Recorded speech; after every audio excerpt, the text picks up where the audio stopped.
It's a green on the back.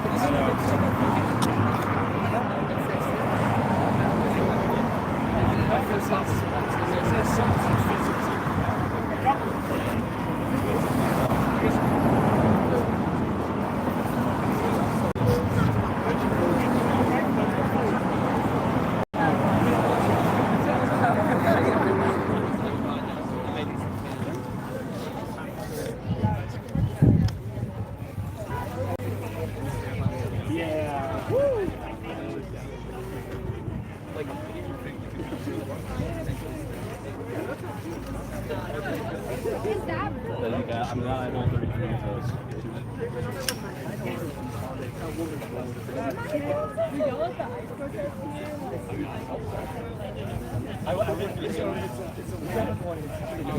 You're right. It's a lamp. Yeah, but does it have something on and like I was told that it's the symbol for a video game called Half-Life. And so, you know, so like Half-Life.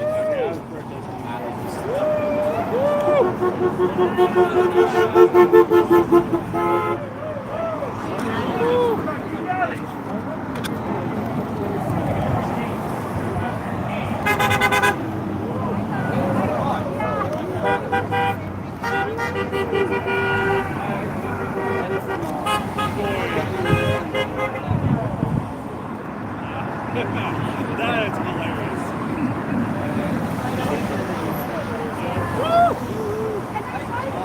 let's hear it.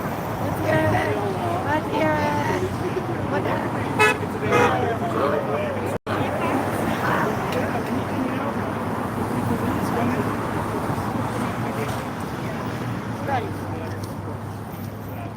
Wait, what is this? So what is the mark?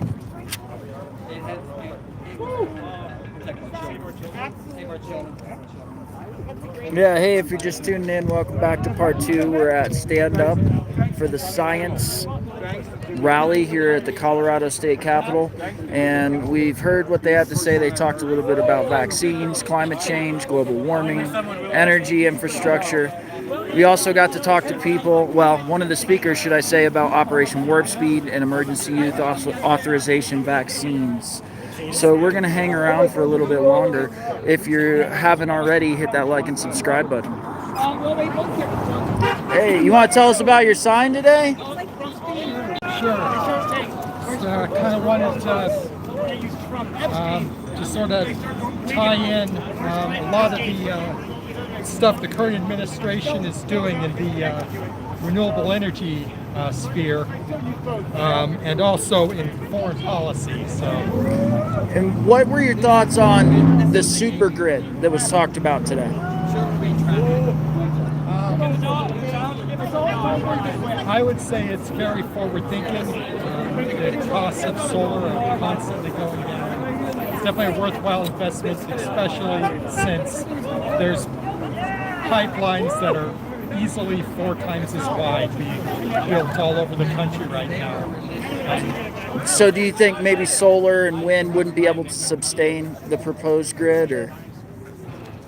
I don't know about the figures myself, and we do need a diverse energy infrastructure during the transition, but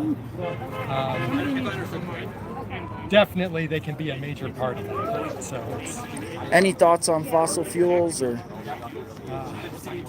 A lot of them. Okay, well, you can save it for another time. Yeah. All right, well, thank you for your time. I appreciate it. Yeah.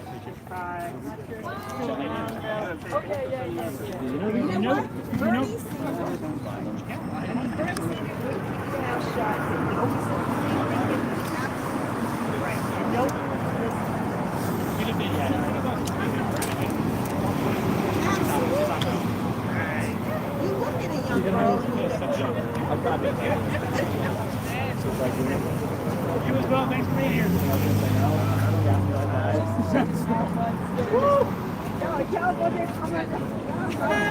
Come on, Nissan. Yeah, W Nissan. Over there. Over there. Hey. You over here. I'll head out. That would be fire. Like if you're a guy with oh my gosh, that one. Oh my gosh, so kind for like taking me with you, bro. I'm just a humble walker, bro. Yes, but yeah,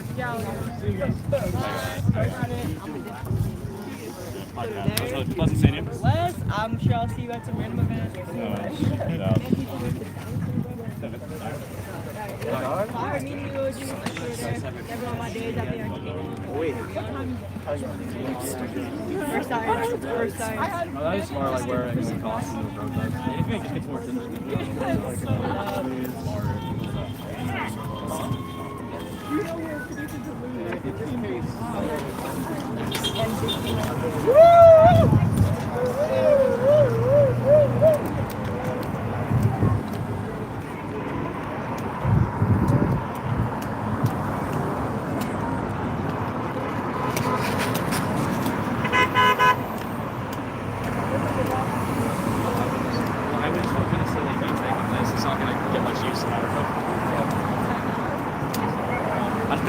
none of us are still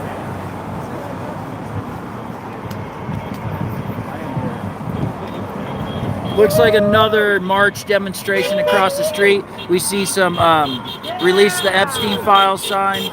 Let's take a look.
So yeah, if you're just tuning in here, welcome to part 2 of our live stream at the Stand Up for Science rally here at the Colorado State Capitol.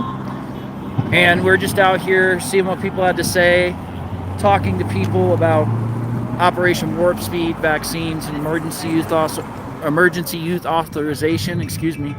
Well, at least we talked to one person about it. It's kind of hard to get somebody to give an interview out here, but we're going to try to walk around and see if we can't get one more before we leave. I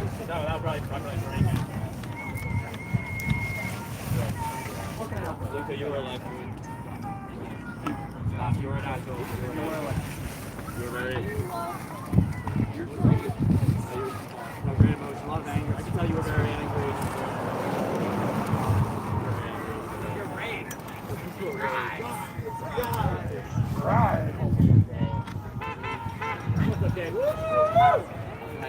Yeah!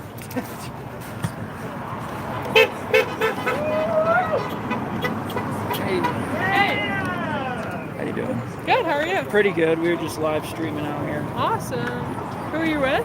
Oh, First Amendment Media. Okay, cool. Yeah, so we were just talking to people, and we like to go out and live stream uncut so people can see firsthand. Yeah. It's not cut down by mainstream media. And then we also do a little B-roll to Okay. cut it up a little bit. Nice. But yeah, I like to hear what people have to say. I think there's some really interesting things said out here. And then also, like, I was wanting to get your stance on, like, the Operation Warp Speed, what Trump did, and emergency use authorization vaccines. I'm not recording. I actually don't think I know enough about that to speak on it. Right. Yeah. Well, and then that's why I wanted to ask about it, is because it seemed like vaccines were talked about a little bit today, and just as far as like mandating emergency use vaccines, and if that seems ethical, or where you guys stood on mandates in general. Yeah, I mean, I feel that I don't want to speak on behalf of the whole organization. I think that we think many life-saving vaccines are important to have for kids in schools. and whatnot. But personally, not really vaccine experts. Not to our vaccine people. For sure, we're gonna cover the Women's March. I know the topic of bodily autonomy Yeah. comes up a lot, so I wanted to bring this up and kind of see what you guys felt about, or anybody out here felt about, like their bodily rights and forced vaccination for emergency use vaccines. Yeah, I mean, that's definitely a tough one, obviously. I do think that a lot of vaccines, like for measles and some of these really impact like bad diseases that are really easy to prevent when we have herd immunity. It's important to have, especially in the case of like children in school, it's important to have all the kids vaccinated. Right. Yeah. No. Well, so that'd be more like with the approved ones and stuff.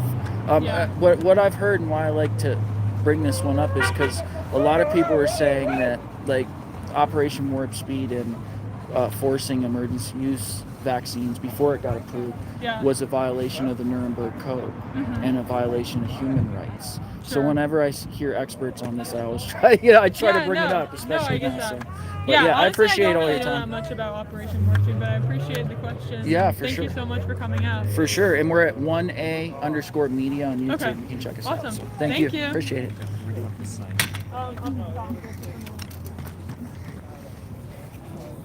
So yeah, we're out here. If you haven't hit that like and subscribe button, we're here in Denver, Colorado at the Colorado State Capitol talking with people about vaccines. We're talking with people about climate change. We're talking with people about renewable energy. So if you can, go ahead and comment in that chat about what you thought on today. And hit that like and subscribe button if you haven't already. We're going to try to talk to a couple people before we get out of here. Appreciate you tuning in. We have a lot of fans, so we should be able to. Oh yeah. We were gonna ask you if you remember it again, but we do not have.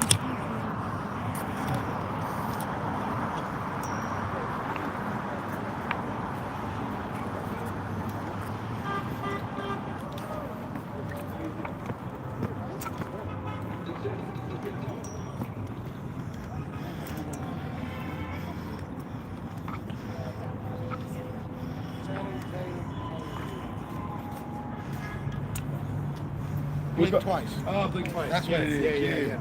Blink twice. Yep. That was actually a good movie.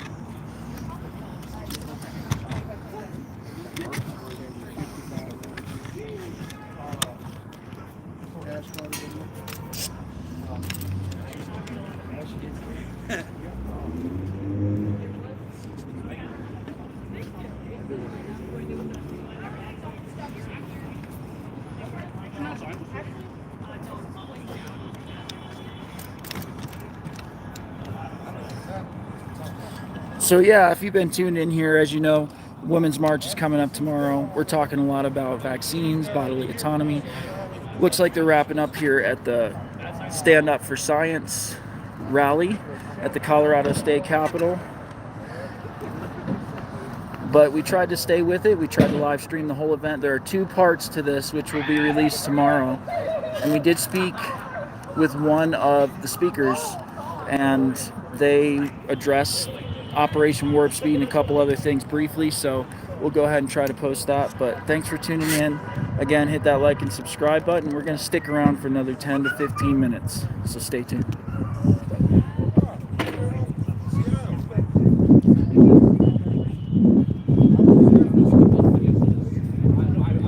Hey, we were just talking to people about with the Women's March coming up and stuff. If they wanted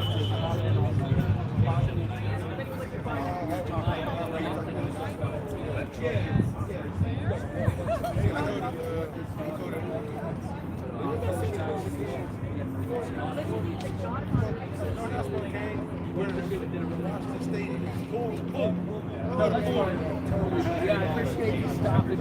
Thanks. I haven't been to see it in like 2 years now.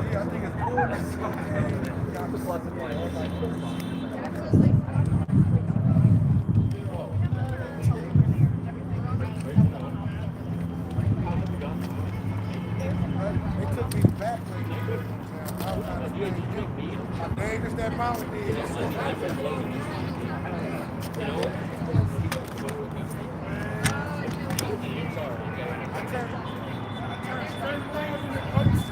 All you see is brown. I'm like, ah! I want to turn around. Let me go back.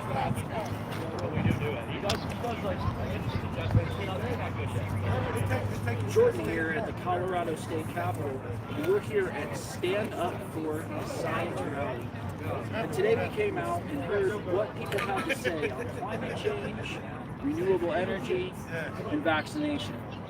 We tried to speak with some people about what they thought on forced vaccination and Operation Warp Speed and the emergency use authorization of the COVID vaccine.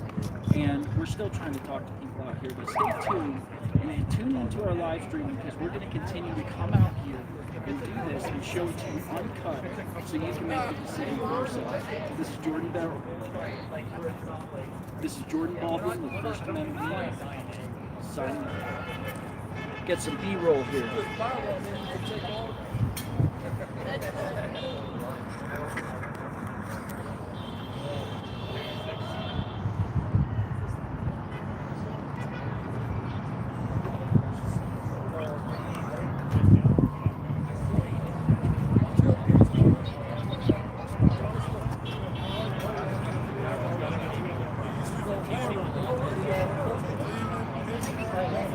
Jordan here with First Amendment Media. We're at the Colorado State Capitol at the Stand Up for Science rally, where it's wrapping up today. We've heard multiple speakers talk about climate change, renewable energy, and vaccination.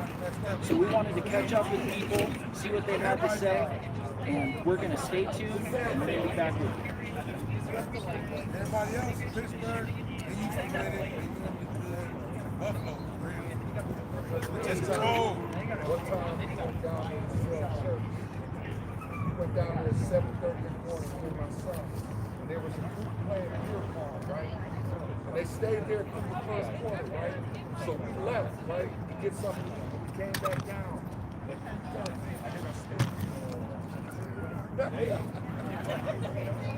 Wasted.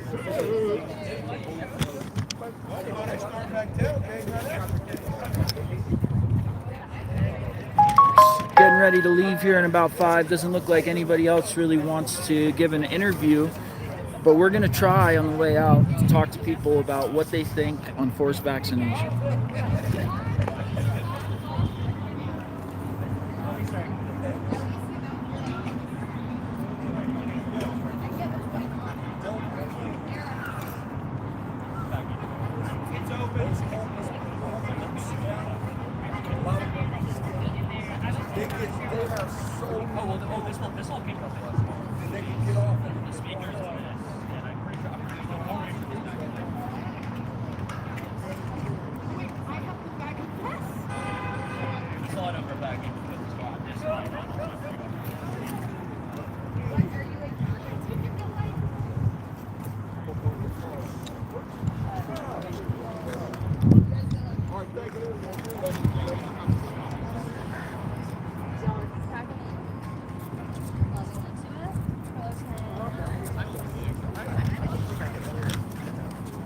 Thank you very much. Thank you. Have a good one. Thanks, you too. Yeah, appreciate it. I have no idea.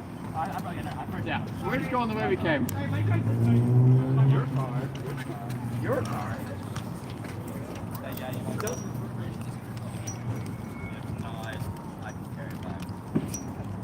Do you mind me asking, Sure. so what is your goal in your questions today? So we got the Women's March coming up tomorrow. We've been talking a lot about bodily autonomy.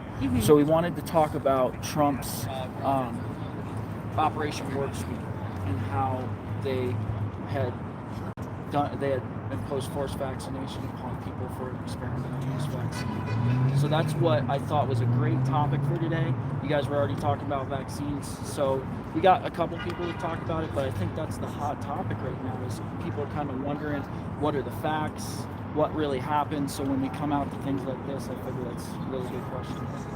So who's doing the forced vaccinations? So when the COVID vaccine came out, basically, here I'm pointing over there. When the COVID vaccine came out, basically, it was Operation Warp Speed was a Trump-approved program to force vaccinate the population under experimental vaccine emergency use authorizations. The first time it had been done. So how was the force enforced?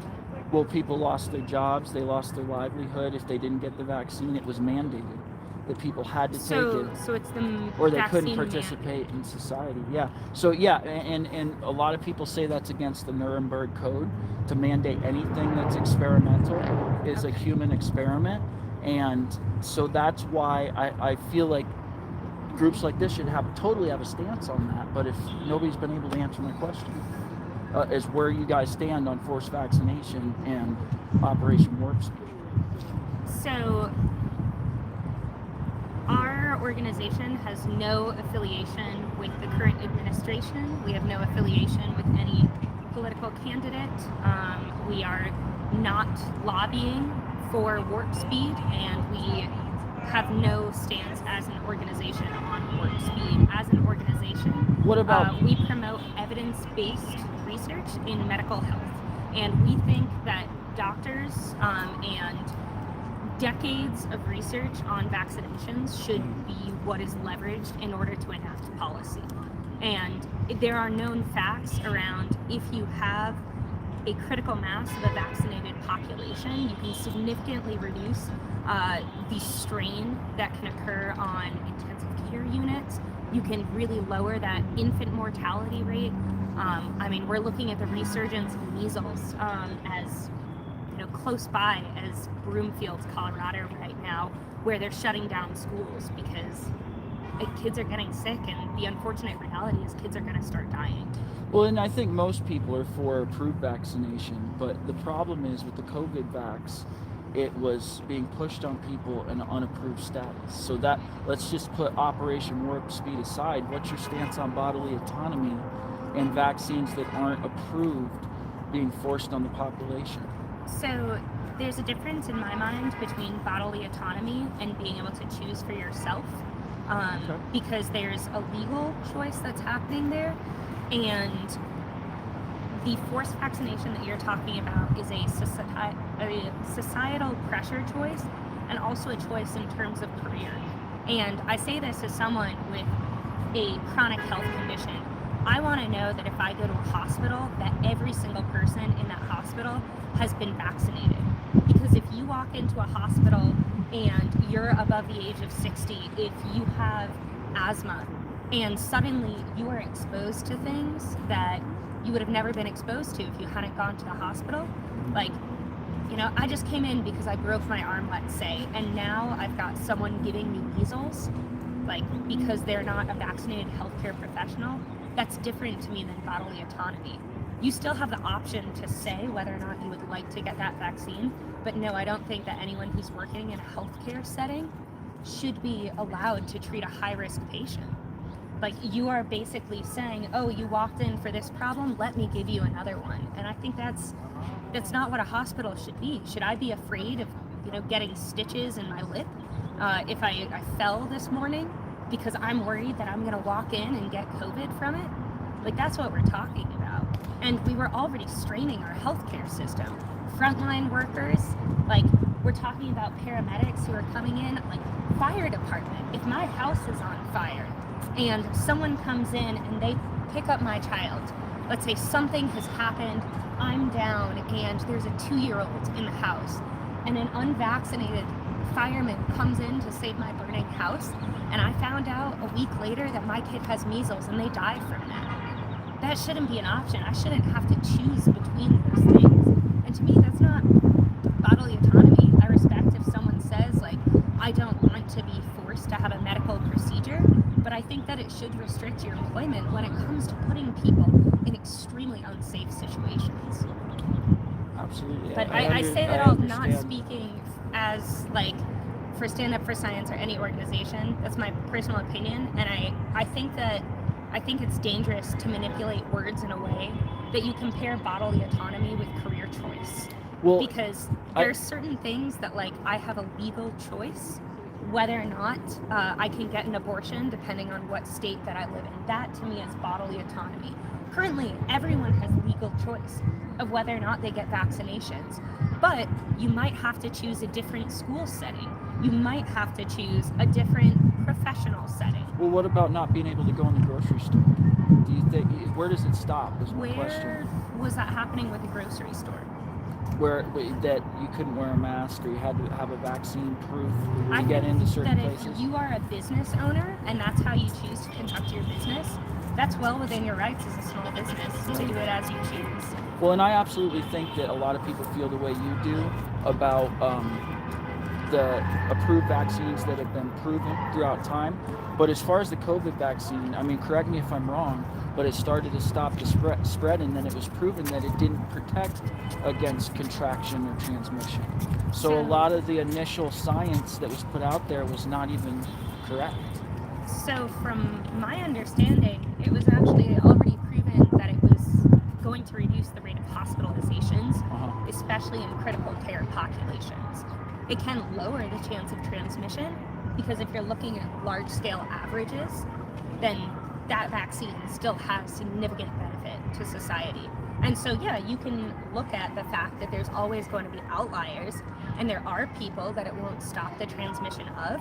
But if we're talking about population scale with vaccines, well, population scale, it did still do that. It slowed transmission.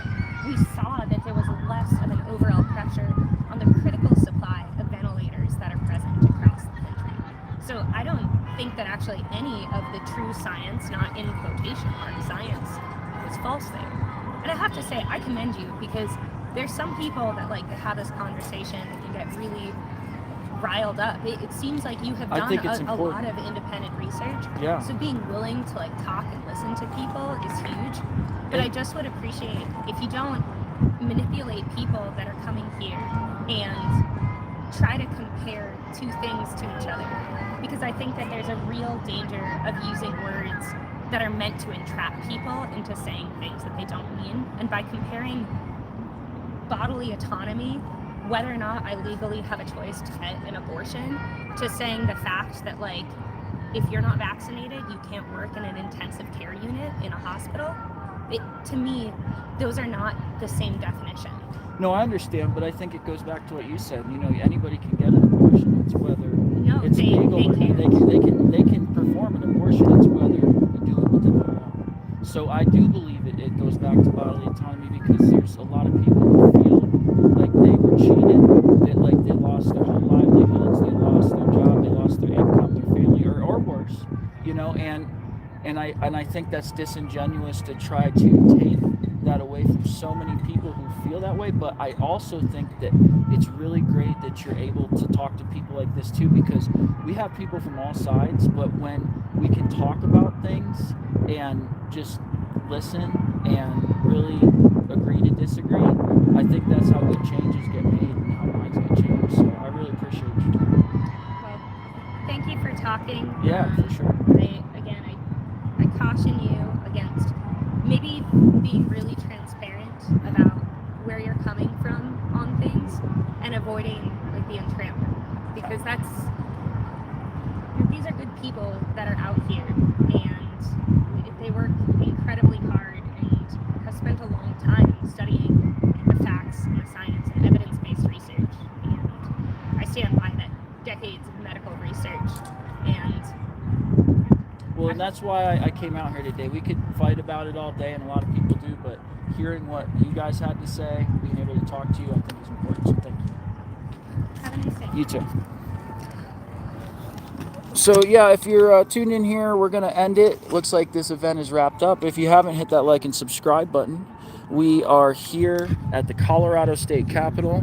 That was Stand Up for Science we just talked to, and some of the organizers of the event. We've been out here since about 12 o'clock trying to talk to people about emergency youth authorization vaccines, Operation Warp Speed, and a bunch of other things.